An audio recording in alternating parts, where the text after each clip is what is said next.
Hello, hello, welcome to Rachel Paints Poorly. My name is Rachel and I paint poorly. It's almost Christmas and I happen to pride myself on my excellent taste in sweaters, worn on this most photographed of days. I need a new sweater. I also need content.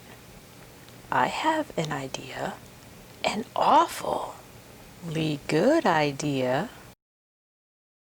Today, I'm going to be making this year's Christmas sweater.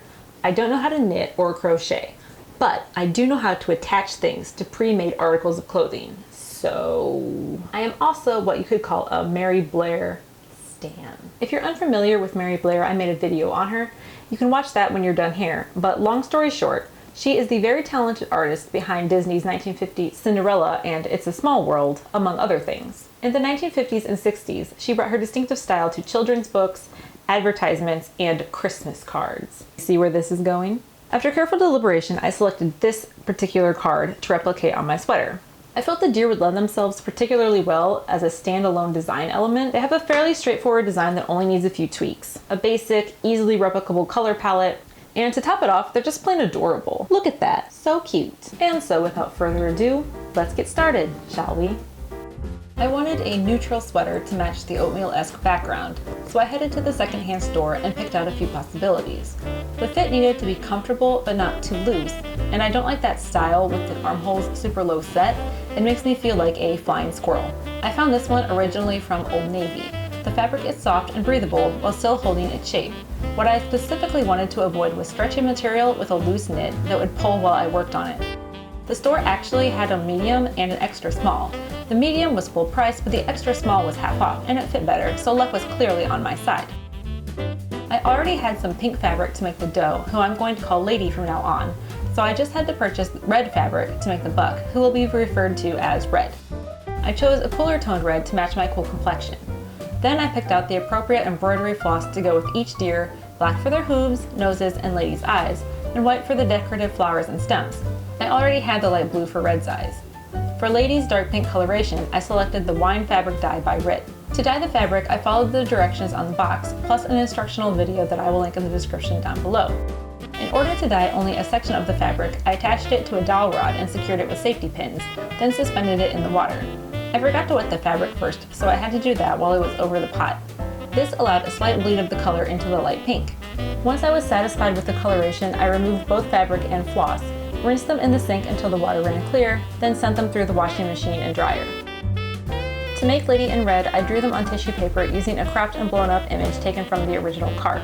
Then I cut out Lady and transferred Red to another piece of tissue paper, after which I cut him out too. So now I have two deer patterns cut out of tissue paper. Next I ironed the red fabric and the freshly dried pink fabric, then fused a lightweight stabilizer to both. This gives them added weight and stiffness, which they'll need to support the embroidery I'll add, as well as keeping them looking crisp and wrinkle-free on my sweater. Cutting out Red was straightforward, but Lady had to be positioned so that the correct areas of her body, legs, and neck were in the wine-dyed areas of the fabric. Once she was properly arranged, I traced her tissue paper pattern directly onto the stabilizer and cut her pieces out. I laid the tissue paper patterns out on the sweater, then swapped them with the fabric deer and pinned them in place. I ended up changing the positioning around a bit, centering the pair and shifting them down so Lady's antlers wouldn't be cut off by the neckline, and over to the left for visual balance. Initially, I began attaching Lady's hind leg with a standard blanket stitch, but I was not satisfied with how it looked. Awful. It looked awful. So I ditched the blanket stitch for the much classier chain stitch. A description and how-to for all the stitches I used will be linked in the description down below. The chain stitch itself isn't difficult.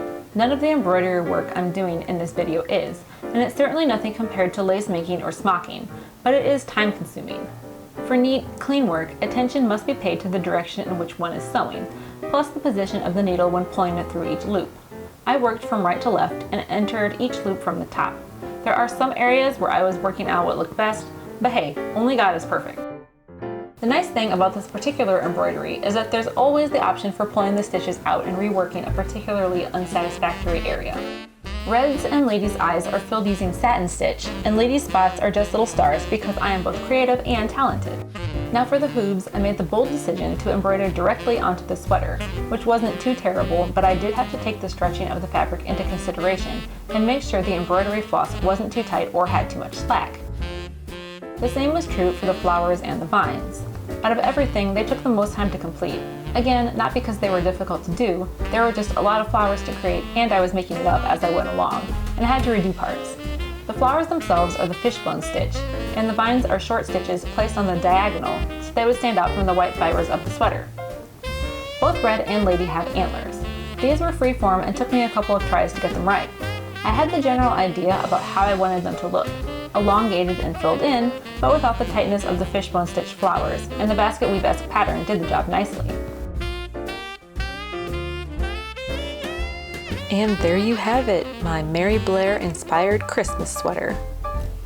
I'm not gonna lie y'all, I am seriously feeling myself in this sweater. It's definitely the best thing I've created so far on this channel. Normally I finish a painting and it looks like that.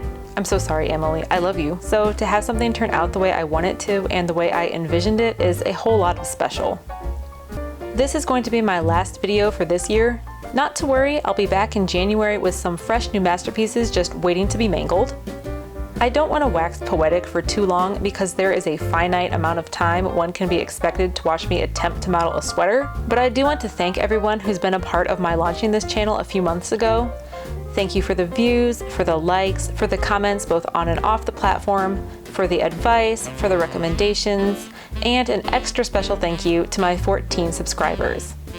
And on that note, all that's left to say is Merry Christmas, Happy Holidays, and I will see you in January. Until next time, bye.